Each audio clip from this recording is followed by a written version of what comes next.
Assembly میں opposition leader کی تعیناتی کے معاملے پر 1.5 لاکھ ختم ہو گیا اور حکومت نے محمود اچکزئی کی بطور قائد حزب اختلاف تعیناتی کی اسپیکر کو اجازت دے دی۔ ذرائع کے مطابق حکومت کی اجازت کے بعد اسپیکر اعجاز صادق نے اپوزیشن لیڈر کی تعیناتی کا عمل شروع کر دیا ہے۔ اس حوالے سے اسپیکر قومی اسمبلی نے حکومتی اتحادی جماعتوں سے مشاورت کی ہے۔ تھانہ گومل کی حدود میں پولیس کی بختر بند گاڑی کے قریب آئی ای ڈی دھماکے کے نتیجے میں 6 پولیس اہلکار شہید ہو گئے۔ تفصیلات کے مطابق ٹانک کے علاقے تھانہ گومل کی حدود میں پولیس کی بختر بند گاڑی کو آئی ای ڈی بم کے دھماکے کا نشانہ بنایا گیا، جس کے نتیجے میں 6 پولیس اہلکار شہید ہو گئے۔ قومی اسمبلی میں پیپلز پارٹی کا احتجاج کام کر گیا۔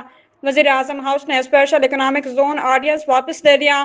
حکومت نے صدر مملکت کے دستخط کے بغیر اسپیشل اکنامک زون کا آرڈیننس جاری کیا تھا، جس پر صدر مملکت نے آرڈیننس واپس لینے کی ایڈوانس دی تھی۔ پیپل پارٹی نے آرڈیننس کے اجراء پر احتجاج اور آج قومی اسمبلی سے واک آؤٹ کیا۔ واشنگٹن امریکی صدر ڈونلڈ ٹرمپ نے ایران کے ساتھ تجارت کرنے والے ممالک پر 25% ٹیرف لگانے کا اعلان کر دیا۔